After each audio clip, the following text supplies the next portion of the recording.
Hello friends, welcome back to my channel earth mom Dehradun. और आप सभी को करवा चौथ की बहुत बहुत शुभकामनाएं। तो चलिए शुरू करते हैं आज का रिएक्शन। दोस्तों क्या करें, काम तो काम है, चाहे व्रत हो चाहे कोई फेस्टिवल हो, काम करने का कमिटमेंट अगर कर लेते हैं तो उस काम को पूरा करना पड़ता है। आइए रिएक्शन शुरू करते हैं। तो जैसे कि आप सबने देखा, कल डब्बा का व्लॉग आ गया है। उस पूरे व्लॉग में एक बड़ी ही दमदार इन्फॉर्मेशन थी जो शायद आप लोग चूक ना गए हो, इसीलिए मैं आपको वो इन्फॉर्मेशन बता देती हूँ।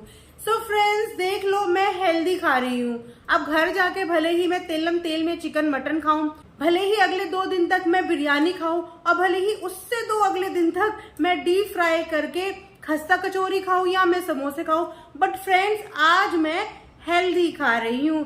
तो इन डब्बा मैडम को ये भी नहीं पता कि फ्रूट्स खाने का प्रॉपर टाइम क्या होता है। मतलब कैमरे में दिखाने के लिए कुछ भी, दिन में फ्रूट्स खाने का टाइम होता है, मॉर्निंग में फ्रूट्स खाते हैं, रात में इवनिंग में कौन सा फ्रूट टाइम होता है। कोई इस डब्बा को जाके समझाए। डब्बा का व्लॉग आए और उसमें डब्बा ऐसी ऊट पटांग हरकतें ना करे, ऐसा हो सकता है। चलो ये तो बात थी डब्बा की अनहेल्दी डाइट प्लान के बारे में, जो आप सबको पता ही है। उसके बाद एक और चीज कल के ब्लॉग में हमें देखने को मिली, डब्बा का अनहाइजीनिक फूड। यानी कि अपनी हेल्थ को लेके तो डब्बा केयरलेस है ही, लेकिन दूसरों की हेल्थ को लेके भी डब्बा बहुत ज्यादा केयरलेस है। वो क्यों, मैं आपको बताती हूँ। एक दिन पुराना आटा, उसकी रोटी बनती है अगले दिन मॉर्निंग में, और वो रोटी खाई जाती है नाइट में। आप समझ रहे हो, एक दिन पुराना गुंथा हुआ आटा फ्रिज में, अगले दिन उस आटे की बनती हैं रोटियां, और उसके बाद वो रोटियां उस समय नहीं खाई जाती, वो रोटियां खाई जाती हैं नाइट में। तो इस तरीके का डाइट ये लोग फॉलो करते हैं, इस तरीके का अनहाइजीनिक फूड ये लोग फॉलो करते हैं, जिसकी वजह से घर में सबकी तबीयत खराब होंगी या नहीं होंगी, अब आप लोग खुद बताइए। ठीक है, उसके बाद आप लोग देख ही रहे हो कि बैक टू बैक इनके घर में हर कोई बीमार होता जा रहा है। ठीक है, हम मानते हैं कि इस समय डेंगू, फीवर, वायरल बहुत सारी डिजीज चल रही हैं, लेकिन इन डिजीज से बचने के लिए भी तो कुछ चीजें बनाई गई हैं कि फैमिली में अगर किसी को वायरल हुआ है तो सामने वाले को वो वायरल स्प्रेड ना हो। इसके लिए भी तो कुछ चीजें, कुछ प्रोटोकॉल्स फॉलो करने के लिए बनाया है। अगर पढ़े लिखे लोग ही इन प्रोटोकॉल को फॉलो नहीं करेंगे तो फिर आप क्या एक्सपेक्ट करते हो कि गांव देहात के जो लोग हैं वो इस तरीके का बिहेवियर नहीं दिखाएंगे। वो भी आप एक सोशल प्लेटफॉर्म पे हो, पहले तो आपको प्रिकॉशंस लेने चाहिए और लोगों को दिखाना चाहिए कि जब आपकी तबीयत खराब हो तो आपको क्या डाइट फॉलो करनी चाहिए, या क्या ऐसे प्रोटोकॉल आपको फॉलो करने चाहिए जिसकी वजह से कोई भी वायरस इधर उधर स्प्रेड ना हो। लेकिन फीवर में ये लोग खाते हैं चीनी के तेल पराठे, फीवर में ये लोग खाते हैं खस्ता कचौरियां, फीवर में ये लोग खाते हैं मटर पनीर, छोले पनीर और पता नहीं क्या क्या। कोई तो जाके इन्हें बताओ, there is a dish called moong की दाल की खिचड़ी, जो छोटे से बच्चे को भी पता होती है, जो एक पढ़े लिखे से लेकर अनपढ़ गंवार को भी पता होता है कि जब भी हमें ऐसा कोई वायरल अटैक करता है या हमारा टमी अपसेट होता है तो सबसे पहले डॉक्टर की रिकमेंडेशन होती है मूंग की दाल की खिचड़ी, क्योंकि वो जल्दी डाइजेस्ट हो जाती है। लेकिन मजाल है कि ये लोग ऐसी कुछ हरकतें कर दें जिसकी वजह से ये साबित हो जाए कि ये लोग कितने पढ़े लिखे या कितने समझदार हैं। इतना तो बेसिक नॉलेज होगी ही कि भैया तबीयत खराब में क्या खाना चाहिए और क्या नहीं खाना चाहिए। उसके बाद फनी जाते हैं क्रिकेट के कपड़े लेने के लिए। अब टाइम टू टाइम इन लोगों के अंदर का स्पोर्ट्समैन भी जागता है, जिम्नास्टिक भी जागता है, सब कुछ टाइम टू टाइम जागता रहता है। बस जागता है, उसके बाद सो जाता है। तो फनी जी लेने के लिए गए अपने लिए क्रिकेट के कपड़े, लेकिन फनी जी ने पेमेंट करने के लिए बुलाया। डब्बा पेमेंट तो कर दो, क्या बात है फनी जी, एटीएम कार्ड छिन गए हैं क्या? पहले तो एक आधा एटीएम इनके पास होता भी था, लगता है अब डब्बा ने सारे एटीएम वापस ले लिए हैं, इसीलिए डब्बा को पुकारना पड़ गया फनी जी को पेमेंट करने के लिए। कुछ तो कर लो, बार बार वीडियो में तुम्हारी बीवी ये दिखाती है या तुम्हें ऐसा अपने आप को दिखाना अच्छा लगता है, बट ऑडियंस को ना दूर से बैठकर ये चीजें अच्छी नहीं लगती कि एक आदमी हर छोटी मोटी चीजों के लिए अपनी बीवी का मोहताज हो जाए या बीवी से छोटी छोटी चीजों के लिए मांगे।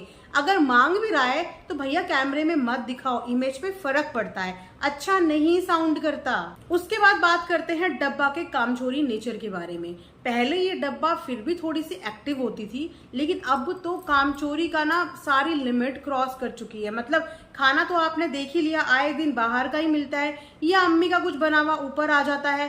पहले इनके घर में हमें mutton recipe, chicken recipe, biryani recipes, different शाही, पता नहीं अटरम सटरम क्या, इतनी सारी डिशेस वैरायटीज देखने को मिलती थी। लेकिन जब से बेचारे फनी इनके घर में आए हैं तब से दो ही चीज खाते हुए दिखते हैं, या तो मम्मी ने आज पुलाव बनाया है एक सीटी में जो तैयार हो जाता है, या तो मम्मी ने बना दी है कड़ी और उसी में जवाई है बिल्कुल खुश। जबकि जवाई के आने के बाद इन्हें ये सब डिशेस और खिलानी चाहिए थी। तो लगता है जवाई के आने के बाद तो इन्होंने अपने चूल्हों में ताला लगा दिया है कि भैया अच्छा मत खिलाना वरना ज्यादा टाइम तक टिक जाएगा, रूखे सूखे में ही गुजारा करो, ऐसा ना हो कि मुंह में लग जाए मटन चिकन का टेस्ट और फिर जवाई बार बार डिमांड ही करता रहे कि आज तो मम्मी के हाथों का चिकन खाने का मन कर रहा है, आज तो मम्मी के हाथों का मटन खाने का मन कर रहा है। तो लगता है माँ और बेटी दोनों की दोनों कामचोर होती जा रही हैं। इसीलिए बर्तन धोते हुए हमने फन्नी को देख लिया, खाना बनाते हुए फन्नी को देख लिया, झाड़ू लगाते हुए भी फन्नी को देख लिया। अब क्या बचा है? अब बस यही बचा है कि पोछा भी लगाते हुए फन्नी को देख ले और कपड़े भी धोते हुए फन्नी को देख ले। बाकी तो घर के सारे काम फनी हैंडल कर ही रहे हैं।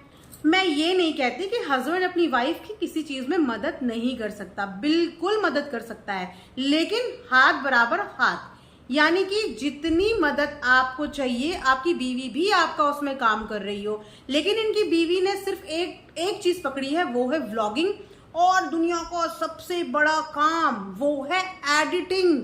वो व्लॉग भी जो इनका 5-5, 6-6 दिन बाद आता है, उस व्लॉग की एडिटिंग करने के लिए इनकी बीवी को पता नहीं कितने दिन लगते हैं, और ये दुनिया का सबसे बड़ा काम है। इसके आगे किसी को खाने का टाइम नहीं लगता, इसके आगे किसी को घर के काम करने का टाइम नहीं मिलता, क्योंकि ये अपने आप में एक बहुत बड़ा काम है। बट हाँ, इस काम करने के साथ साथ लोगों को बाहर रोज घूमने का टाइम लगता है, लोगों को बाहर रोज अटर पटर खाने का टाइम लगता है, सब कुछ बस काम, घर का काम करने का टाइम बिल्कुल नहीं लगता। वैसे आजकल इनकी मेड भी मिसिंग नजर आ रही है, पता नहीं क्या हुआ है। पहले तो एक मेड नजर भी आती थी जो इनके लिए 2-4 रोटियां बेचारी पकाई देती थी, लेकिन आजकल वो मेड भी मिसिंग है। पता नहीं वो मेड कहाँ है, या आप दिखाना बंद कर दिया है ये सोच के कि चलो एक आधी फुलके सेकते हुए अपना एक शॉट ले लूं, कम से कम ऑडियंस मुझे कामचोर तो नहीं बोलेंगी। लेकिन डब्बा रानी, आपकी हरकतों से ऑडियंस को पता है कि आप काम के नाम पे देखो बचती तो हैं, भागती तो हैं। ठीक है भैया, काम नहीं करना मत करो, पर फनी को तो ये काम मत कराओ। शोभा नहीं देता पति को बर्तन मांजते हुए देखना और बीवी आराम से बैठे हुए सुकून से बुखार का बहाना कर लेना। फीवर तो बेचारे फनी को भी आया था, फिर भी उसने किचन का काम किया, और फीवर तुम्हें भी आया था लेकिन तुमने भरपूर आराम किया। बट जैसे ही मॉल में जाने की बात हुई, जैसे ही कैफेटेरिया में जाने की बात हुई, वो फीवर चुटकी में गायब, और डब्बा एकदम तरीके से हो गई रेडी। और उसके बाद गई कैफेटेरिया में कॉफी पीने। थोड़े दिन पिछला ही व्लॉग है जिस समय डब्बा को फीवर आया था। उसके बाद उन्होंने उस कैफेटेरिया का बड़ा प्रचार प्रसार किया, बड़ा ही खुश हुए कि ये हमारा इंडियन ब्रांड है, ये यहाँ की कॉफी और ये आउटलेट ये बहुत ही बढ़िया है, आप लोगों को यहाँ पे आके जरूर ट्राई करना चाहिए। आपने कभी किसी और कैफेटेरिया की इतनी ज्यादा तारीफ डब्बा के मुंह से सुनी? नहीं सुनी ना? तो मैं आपको बताती हूँ कि डब्बा ने इतनी तारीफ उस कैफेटेरिया की क्यों की, क्योंकि वो कैफेटेरिया डब्बा का प्रमोशन था। इसीलिए डब्बा ने बार बार उस कैफेटेरिया का नाम भी कैपिटल्स में जोर जोर से बोला, वहां का टेस्ट भी बताया और वहां का एड्रेस भी बताया। ऐसे तो डब्बा किसी का एड्रेस मजाल है कि बता दे, जब तक कोलैबोरेशन ना हो। कुछ हो या ना हो, कोलैबोरेशन पड़े पड़े साल भर तक पैक रह जाए, भले ही वो पीआर की ड्रेसेस सदियों पुरानी आउटडेटेड हो जाए, लेकिन डब्बा कभी किसी कोलैबोरेशन के लिए मना नहीं करती। लेकिन फ्रेंड्स, अभी इंस्टाग्राम पे कल ही एक पोस्ट आया है कि डब्बा ने कोलैब से 1 हफ्ते का ब्रेक ले लिया है। ये ब्रेकिंग न्यूज से कम नहीं हो सकता कि डब्बा ने 1 हफ्ते का ब्रेक ले लिया है और हाथ जोड़ के निवेदन किया है कि कृपया मुझे अभी कोई कोलैब्स ना भेजी जाए। क्यों? क्योंकि डब्बा को करनी है अपनी एनिवर्सरी की तैयारी, अपने बढ़िया और बेहतरीन कंटेंट की तैयारी, और सबसे बेस्ट अपने जो ख्वाहिशें अपनी शादी में डब्बा पूरी नहीं कर पाई, वो ख्वाहिशें लाइक हाथ में नहीं पहन पाई, लाइक पर्पल कलर के कपड़े, like makeup, like dance, like पता नहीं क्या क्या ख्वाहिशें हैं वो एनिवर्सरी वाले व्लॉग में मिल जाएंगी, जो डब्बा की मिसिंग रह गई थी उनकी शादी में। हालांकि इनकी भाभी ने बेचारी ने सुई से लेकर धागे तक की कोई कमी नहीं छोड़ी थी, लेकिन उसके बाद भी डब्बा को अपने अरेंजमेंट्स में इतनी कमियां दिख गई हैं, इतनी कमियां नजर आ गई हैं कि डब्बा ने वो सारी कमियां, देखते हैं एनिवर्सरी में कैसे और क्या पूरी करती हैं। मजेदार रहेगा, इंतजार है हमें भी इनके एनिवर्सरी वाले व्लॉग का, देखें वहां पे क्या बम पटाके डब्बा फोड़ती हैं। तो ये था आज का एक रिएक्शन डब्बा के ऊपर। आई होप आप लोगों ने एंजॉय किया होगा। एनर्जी लेवल ट्राई किया है मैंने कि आ पाए, लेकिन आप लोग जानते ही हैं कि व्रत भी है और थोड़ी थकान भी है, और अगर ज्यादा बोलूंगी तो गला सूख जाएगा और पानी हम पी नहीं सकते। तो इसीलिए आज का रिएक्शन यहीं पे एंड करते हैं। वंस अगेन आप सबको करवा चौथ की बहुत बहुत बधाइयां हैं। करवा माता आप सबके सुहाग भाग हमेशा बनाए रखे, आपके मांगों में सिंदूर हमेशा ऐसे ही चमकता रहे। मेरी तरफ से मेरी इस पूरी यूट्यूब फैमिली को ये ब्लेसिंग है। Thanks for watching earth mom Dehradun.